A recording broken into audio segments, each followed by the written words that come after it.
Assalamualaikum warahmatullahi wabarakatuh. Halo, apa kabar rekan-rekan akademia?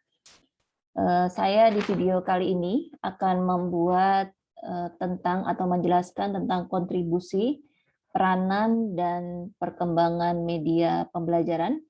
Video ini juga bisa ditujukan untuk mahasiswa saya, mata kuliah media pembelajaran atau teori belajar dan pembelajaran. Di video sebelumnya, saya sudah menjelaskan mengenai pengertian media pembelajaran beserta pengertian dari sumber belajar. Video ini rangkaian dari topik mengenai media pembelajaran. Kita masuk lebih dalam lagi. Ketika kita ingin menanyakan mengenai kontribusi media dalam proses pembelajaran, kita perlu ingat bahwa pembelajaran itu adalah sebuah sistem.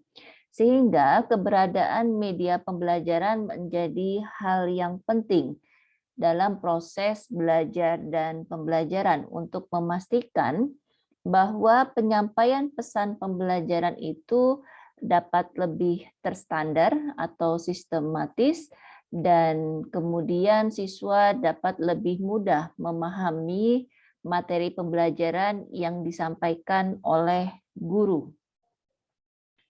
Pembelajaran jauh akan lebih menarik jika dihadirkan dengan keberadaan media pembelajaran, karena media pembelajaran yang kita buat bukanlah copy paste ya dari buku teks pelajaran siswa lalu kita tampilkan di dalam PowerPoint, tapi usaha kreatif dari guru untuk merancang atau mendesain sebuah media pembelajaran dengan kemasan pesan yang menarik. Keberadaan gambar, pemilihan warna, lalu kemudian penampilan grafik atau diagram, itu akan membuat sebuah media pembelajaran jauh lebih menarik dibandingkan kalau media pembelajaran hanya melalui teks tertulis saja.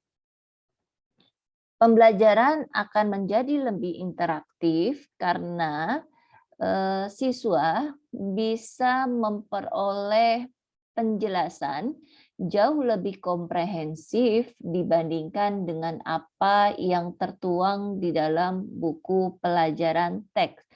Selama media pembelajaran yang dihadirkan oleh guru tidak berada di luar konteks tujuan pembelajaran yang sudah ditetapkan. Sebagai contoh, jika dalam pelajaran bahasa Indonesia di dalam kompetensi dasar atau tujuan pembelajaran ataupun indikator pencapaian kompetensinya berbunyi mengenai misal menggali wacana tentang malin kundang, maka ketika guru membuat media pembelajaran, isi bahannya wajib mengenai malin kundang.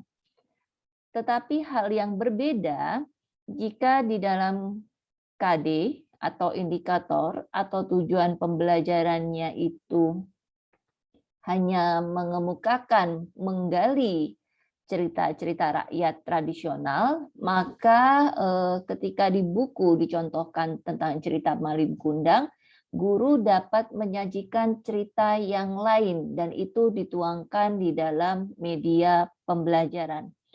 Karena kita ingat bahwa menurut teori belajar behavioristik adanya sebuah stimulus dan respon. Kita berharap bahwa keberadaan sebuah media pembelajaran itu dapat menjadi suatu stimulus yang dapat menarik perhatian dan meningkatkan motivasi belajar dari siswa. Lalu dari segi teori belajar konstruktivisme, media pembelajaran itu juga dapat membantu seorang guru untuk mengkonstruk pengetahuan para siswanya. Guru dapat menampilkan satu contoh kasus permasalahan dan dituangkan ke dalam media pembelajaran, misalkan media video, ya. Siswa diberikan tayangan video mengenai satu kasus tertentu, lalu kemudian guru memberikan permasalahan melalui lisan. Itu bisa kita lihat adanya interaksi antara guru, siswa, dan media pembelajaran. Berikutnya, waktu pelaksanaan pembelajaran jauh lebih singkat karena siswa bisa membawa pulang media pembelajarannya, bisa memutar kapanpun siswa itu butuh penjelasan atau mengulang pembelajaran dibandingkan kalau guru hanya menjelaskan melalui metode ceramah di depan kelas. Jika siswa, tipe siswanya tidak kurang apik ya di dalam memiliki catatan penjelasan dari guru, mereka akan kesulitan untuk mengingat kembali materi sebelumnya apa yang disampaikan oleh Bapak Ibu guru saya. Jadi jauh lebih bagus jika guru membuat sebuah media pembelajaran sehingga jika materi itu sudah selesai atau sudah lewat, siswa dapat kembali memutar atau dapat kembali membaca media pembelajaran yang sudah dibuat oleh Bapak Ibu guru. Berikutnya, kualitas pembelajaran jadi dapat ditingkatkan karena keberadaan media pembelajaran menjembatani gaya belajar yang ada dari perbedaan gaya belajar yang terjadi di setiap siswa, lalu kemudian memastikan siswa dapat memahami materi pembelajaran dengan jauh lebih baik dibandingkan tidak ada media pembelajaran, itu sehingga membuat pembelajaran lebih berkualitas baik dibandingkan tidak ada media pembelajaran. Proses pembelajaran dapat berlangsung kapanpun dan dimanapun diperlukan. Dan ini bisa kita rasakan ketika pembelajaran daring saat ini terjadi ya. Bagaimana seorang guru akhirnya mereka berada di luar zona nyaman yang selama ini dirasakan, tidak pernah terbayang oleh kita bahwa akan terjadi pandemik ya yang membuat proses pembelajaran yang tadinya secara penuh tatap muka atau luar jaringan sekarang dilakukan beberapa saat yang lalu dilakukan secara fully online ya, secara penuh dengan online. Hal itu membuat akhirnya keberadaan media pembelajaran menjadi hal mutlak yang wajib dibuat oleh guru dan diberikan kepada siswa sehingga siswa dapat belajar kapanpun dan dimanapun jika diperlukan. Ya, seperti tadi yang sudah saya paparkan, bahwa siswa bisa mengulang-ulang materi pembelajaran dengan kembali lagi membuka media pembelajaran yang sudah dibuat oleh Bapak Ibu gurunya. Hal ini menandakan bahwa yang namanya media pembelajaran itu jauh akan lebih bagus kalau guru kelasnya yang membuat ya atau guru bidang studinya yang membuat dibandingkan orang lain yang membuat. Karena yang tahu dengan pasti karakteristik siswa lalu perkembangan belajar siswa itu siapa ya guru yang ada di dalam kelas. Sehingga paling bagus memang media pembelajaran itu dibuat oleh gurunya sendiri. Lalu berikutnya, ketika kita menghadirkan sebuah media pembelajaran, sikap positif siswa jauh akan lebih timbul dibandingkan tidak ada media pembelajaran ya. Mereka akan lebih perhatian, lalu mereka akan meningkatkan motivasi belajar siswa jadi jauh lebih tertarik dibandingkan kalau gurunya hanya menerangkan saja tanpa adanya keberadaan media pembelajaran. Lalu kemudian ada kolaborasi di antara siswa ya, terjadinya tenggang rasa, lalu kemudian mereka bisa berdiskusi di dalam kelompok. Nah, semua itu bisa terjadi jika ada media pembelajaran. Peran guru akhirnya berubah ke arah yang positif. peran guru akhirnya berubah, tidak hanya sebagai pemapar materi atau penerang materi atau penjelas materi saja, tetapi guru akhirnya dia bertindak sebagai desainer pembelajaran. Dia bergerak sebagai pengembang media pembelajaran. Dia bertindak sebagai seorang fasilitator ya. Jadi semestinya ketika ada sebuah media pembelajaran yang dibuat oleh seorang guru, maka guru itu sebenarnya eh, tenaga yang dikeluarkan untuk mengajar di dalam kelas jauh akan lebih sedikit dibandingkan kalau kelas itu tidak ada media pembelajaran. Memang kalau misalkan kadang-kadang mahasiswa saya akan menanyakan, ya kan ribet Bu buat media pembelajaran padahal kami sudah membuat RPP segala macam. Ya itu memang tugas dan kewajiban dari seorang guru ya. Itu balik lagi kepada memang sikap positif yang dimiliki oleh gurunya. Kalau mereka memang berkeinginan ingin meningkatkan kualitas belajar dan pembelajaran, pembuatan media pembelajaran itu tentu tidak dijadikan sebuah beban ya bagi para guru, dan itu yang kita harapkan sangat dari para guru kita. Ini saya ambil dari Camp and Dayton 1985. Nah, berikutnya ketika kita berbicara tentang peranan media dalam pembelajaran, hal pertama yang dijelaskan dia mampu membuat konkret konsep yang abstrak. Misalkan ketika kita mau menjelaskan mengenai bencana alam ya, ada banjir atau misalkan tragedi gempa bumi, tidak mungkin kita bawa anak-anak ke tempat terjadinya bencana alam, tapi itu bisa terwakili dengan yang namanya video pembelajaran ya atau media video. Atau barangkali ketika kita ingin menjelaskan siklus hujan, tidak bisa kita hanya memaparkan atau memberikan materi lewat lisan bagaimana proses terjadinya siklus hujan tanpa disertai minimal itu ada gambarnya, sehingga siswa-siswa itu bisa jelas ya, oh bahwa siklus hujan tuh seperti ini.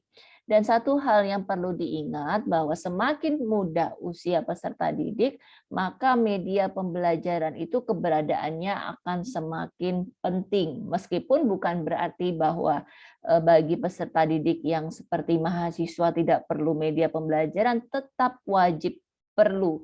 Hanya saja pergeseran materinya sangat berbeda. Kalau di level perguruan tinggi, media pembelajaran hadir untuk menyampaikan poin-poin pentingnya saja ya, tidak berarti sampai pada satu siklus tertentu. Tetapi kalau misalkan di sekolah dasar, media pembelajarannya harus sangat jelas, harus secara detail mampu tergambarkan di dalam benak siswanya karena mengingat usianya masih pada tahap operasional konkret. Lalu kemudian peranan media pembelajaran yang kedua yaitu menjelaskan bagian-bagian tertentu yang dianggap penting ya, seperti yang saya tadi jelaskan, siklus hujan itu adalah bagian tertentu yang dianggap penting dan itu sulit sekali disajikan melalui ceramah, lalu memberikan pengganti pengalaman langsung ya.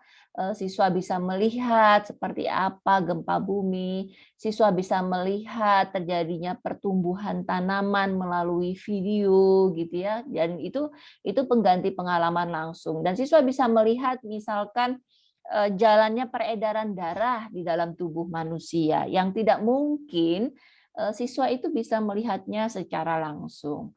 Lalu kemudian mendekatkan objek yang sukar atau berbahaya untuk didekati, seperti tadi saya katakan gempa bumi, lalu bencana tsunami, atau bencana gunung meletus, itu adalah objek-objek yang berbahaya untuk didekati ya.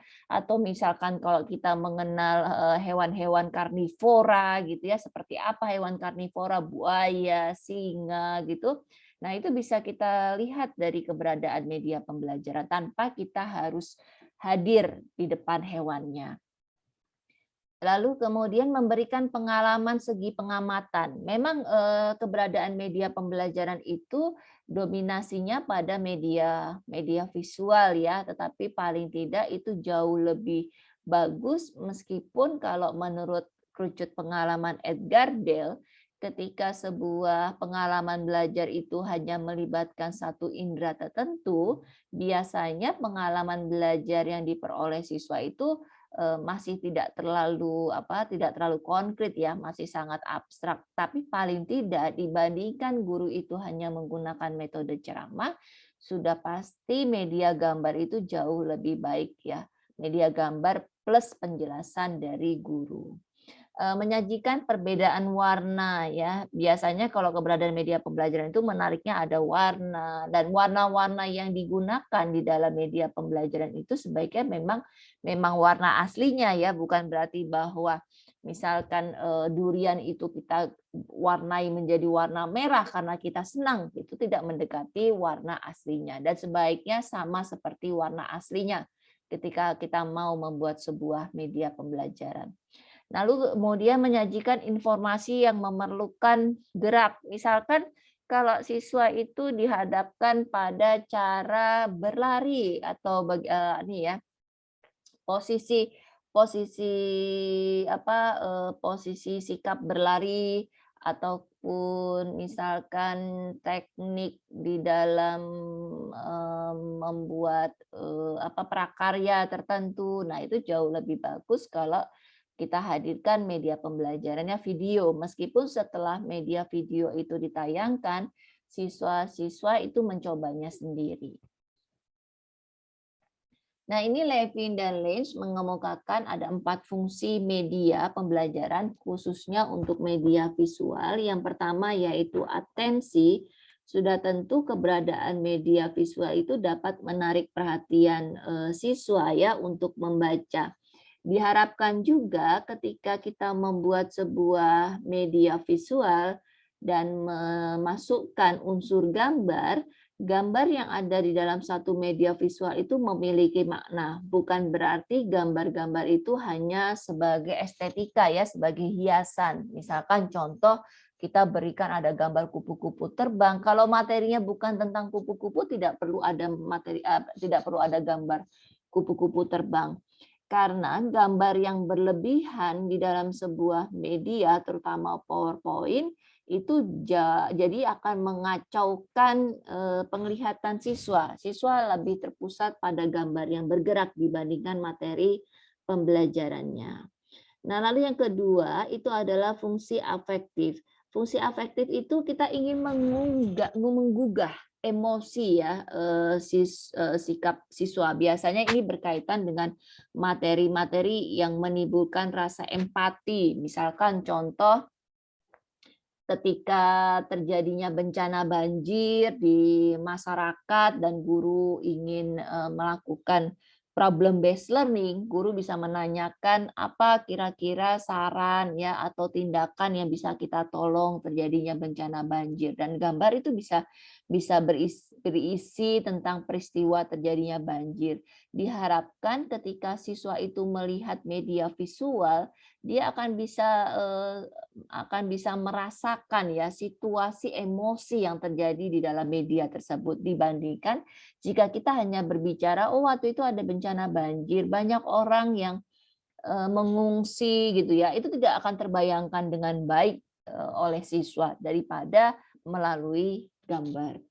Fungsi kognitif bisa kita lihat bahwa yang namanya sebuah media visual itu jauh akan lebih ditangkap dengan mudah, sehingga lebih meningkatkan pemahaman yang lebih baik dibandingkan kalau guru tanpa adanya sebuah media pembelajaran. Lalu yang terakhir itu adalah fungsi kompensatoris. Fungsi kompensatoris mengatakan bahwa media visual memberikan kesempatan bagi siswa yang lemah membaca atau mengingat kembali, atau siswa yang laju belajar lambat untuk selalu mengulang-ulang mengenai materi pembelajaran yang ada di dalam media visual ya. Jadi media itu secara tidak langsung dia membuat siswa yang memiliki laju belajar cepat dengan siswa yang memiliki laju belajar lambat menjadi teratasi ya, karena memang mereka bisa belajar itu di rumah, lalu kemudian nanti di kelas tinggal berdiskusi mengenai kasus-kasus tertentu atau mengenai hal-hal yang masih belum dikuasai oleh siswa. Ketika kita berbicara perkembangan media, itu ada 4 generasi. Generasi pertama ditandai dengan cetak.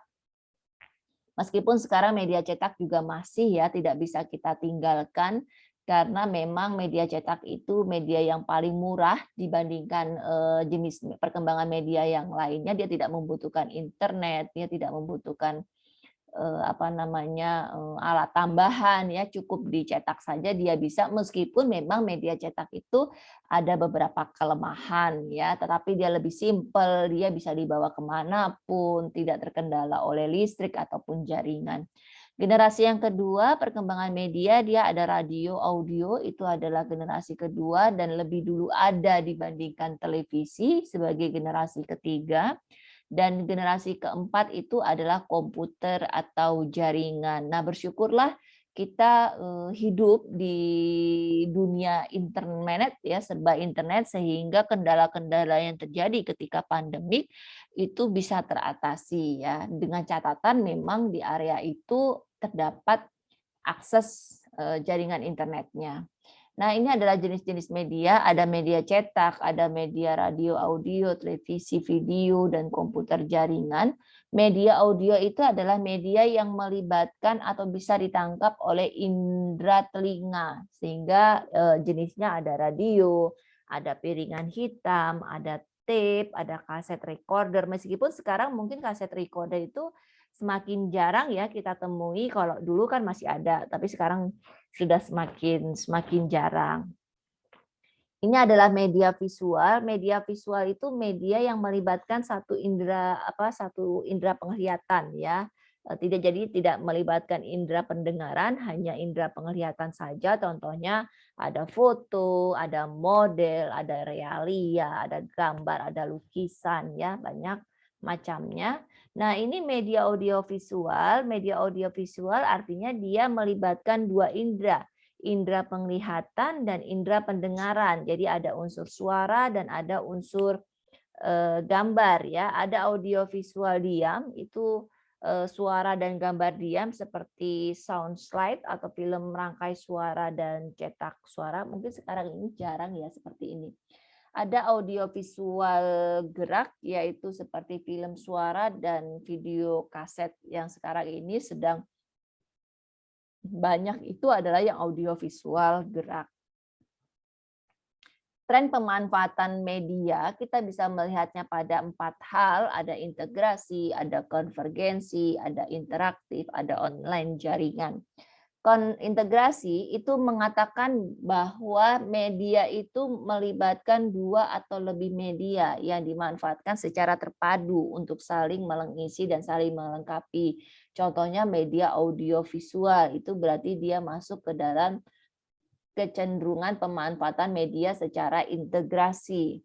Untuk yang konvergensi, itu artinya kita menggabungkan berbagai tipe media, ada teksnya, ada videonya, ada animasinya ke dalam satu buah media tertentu, sehingga tren pemanfaatan media konvergensi jauh lebih lengkap dibandingkan yang integrasi. Lalu ada lagi yang namanya interaktif. Nah, biasanya setelah kita menentukan tren pemanfaatan medianya itu adalah konvergensi, kita bisa memutuskan apakah itu terjadi interaksi atau terjadi linearitas di dalamnya. Jadi kita kenal biasanya dengan nama multimedia. Multimedia itu ada multimedia linier, ada multimedia interaktif. Multimedia interlinear itu artinya komunikasinya satu arah saja. Misalkan contoh ketika kita sedang menyaksikan misal tayangan televisi pendidikan ya, tanpa adanya respon dari siswa, biasanya kita hanya mendengarkan orang berbicara. Nah, itu dinamakan sebagai multimedia linier. Nah, kalau multimedia interaktif artinya antara si si pengembang media atau antara si media dengan pengguna itu saling merespon. Contohnya seperti apa? Ketika kita medianya sifatnya LMS atau Learning Management System. Di dalamnya siswa bisa mengklik, dia bisa mengerjakan soal-soal, dia bisa memutar tayangan. Nah, itu kan terjadi komunikasi dua arah antara media dengan si penggunanya. Misalkan contohnya kayak Google Classroom, Schoology, Edmodo, Moodle ya, atau dulu itu ada yang namanya CD pembelajaran interaktif ya, seperti itu dinamakan sebagai multimedia interaktif. Lalu berikutnya adalah yang berbasis jaringan. Nah, berbasis jaringan itu yang disimpan di server dan kita bisa mengakses dari mana saja.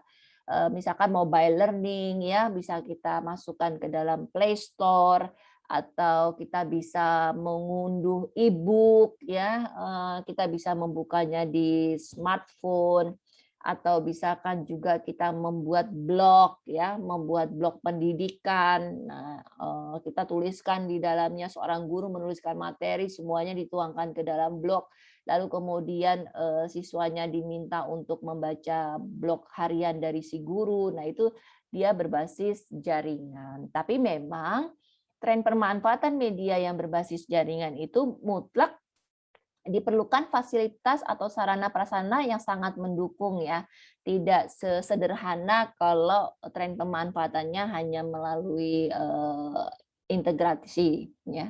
Nah, kemudian prinsip-prinsip pemilihan dan penggunaan media kita perlu lihat terlebih dahulu tujuan instruksionalnya apa. Apakah hanya berfokus pada kognitif, ataukah hanya berfokus pada afektif atau psikomotorik, atau menggabungkan kedua atau ketiga hal ranah ini ya. Jadi misalkan contoh, kembali lagi saya contohkan misalkan bencana banjir. Di bencana banjir itu bisa ada tujuan pembelajaran kognitifnya, bisa ada tujuan pembelajaran afektifnya. Tujuan pembelajaran kognitifnya berarti bagaimana cara penanggulangan supaya tidak terjadi banjir ya. Jadi kita bisa belajar dari media pembelajaran itu, dari materi-materi yang ada di dalam media. Lalu kemudian tujuan pembelajaran afektifnya untuk menggugah empati siswanya ya. Kalau misalkan kamu berada sebagai korban, misalkan korban terjadinya bencana banjir, apa tindakan yang kamu lakukan? Nah, itu berarti contoh dari salah satu tujuan pembelajaran afektif yang bisa tertuang di dalam media pembelajaran. Nah, lalu kemudian sebelum kita memutuskan media pembelajaran apa yang mau kita gunakan, selain kita menentukan tujuan pembelajarannya, kita juga mau melihat karakteristik media pembelajarannya. Jangan lupa cara pembuatannya, lalu bagaimana cara penggunaannya. Bukan berarti media yang canggih itu ya akan memiliki hasil belajar yang jauh lebih baik dibandingkan media pembelajaran yang tidak canggih. Tidak demikian. Kecanggihan sebuah media pembelajaran itu bergantung dari pengembang media pembelajarannya atau bergantung pada gurunya di dalam merancangnya ya. Kalau canggih tapi hanya nempel materi saja tanpa adanya penyeleksian ya materi atau tanpa adanya desain pesan yang dituangkan di dalamnya ya sama aja bohong ya. Jadi makanya pastikan bahwa guru mampu merancangnya, lalu siswa dan guru mampu menyediakan fasilitas atau sarana prasarana yang mendukung untuk dihadirkannya media pembelajaran. Itu adalah hal-hal yang perlu dipikirkan termasuk kepada pembiayaannya. Membutuhkan biaya yang mahal tidak keberadaan media pembelajaran untuk dihadirkan ya. Jadi makanya kenapa kalau mahasiswa saya mau merancang atau mau mengembangkan sebuah media pembelajaran, mereka harus melakukan front end analysis dulu. Kalau konsepnya bukunya si Diana dan Awan ya di dalam buku multimedia, saya lupa judul bukunya. Tapi dia bilang bahwa kita perlu melakukan analisis demografi, kita perlu melakukan analisis lingkungan. analisis media. Kira-kira kenapa media A yang dipilih dibandingkan media yang media lainnya, dan ada macam-macamnya. Dan di dalam video saya sudah saya jelaskan mengenai front end analysis, bisa kalian Anda lihat semua di dalam video itu kembali ya. Ada 11 alasan atau ada 11 analisis sebelum kita memilih media pembelajaran. Nah, kita bisa membandingkan ya, seperti tadi yang saya katakan bahwa ada analisis media. Kenapa media cetak yang Anda pilih, bukan media audio, atau bukan media visual, atau bukan multimedia interaktif, atau bukan media yang berbasis jaringan atau internet. Itu memang sudah dipikirkan oleh gurunya ya. Misal kalau kita berada atau tinggal di daerah yang sulit akses internet, lalu kemudian fasilitas atau sarana prasarana yang dimiliki oleh sekolah sangat minim gitu ya, jangan dipaksakan kita harus menggunakan media pembelajaran yang sifatnya jaringan atau akses internet. Gunakan saja media pembelajaran yang simple, misalkan media pembelajaran cetak gitu ya, itu jauh lebih baik.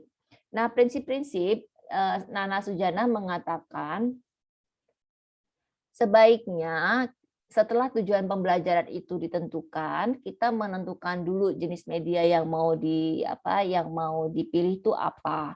Lalu kemudian kita lihat karakteristik siswanya, usianya usia berapa, kemampuan anak didiknya seperti apa, gaya belajar yang dimiliki siswa dominannya kemana, apakah ke visual kah, atau ke auditorial kah, atau malah justru ke kinestetik ya. Kita bisa melakukan tes sederhana untuk mengetahui gaya belajar itu. Lalu kemudian metode apa yang kira-kira tepat untuk keberadaan media pembelajaran ini? Ya, misalkan contoh, kalau Anda hari ini mau menggunakan model problem based learning, maka medianya bisa dengan video ya, atau medianya bisa dengan berbasis lingkungan ya, jadi anak-anak itu dibawa ke lingkungan.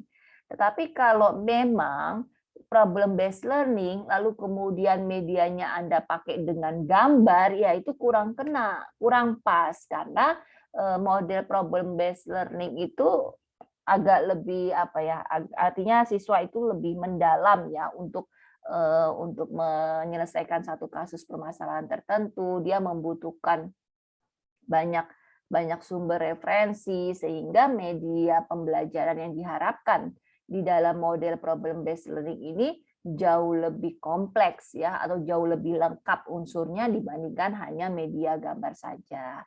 Lalu kemudian waktunya kapan, situasinya seperti apa, lalu kemudian tempatnya tepat atau tidak ya, itu diberikan media tersebut. Nah, demikian kira-kira video dari saya, mudah-mudahan bisa dipahami dengan baik, dan sampai jumpa di video berikutnya. Wassalamualaikum warahmatullahi wabarakatuh.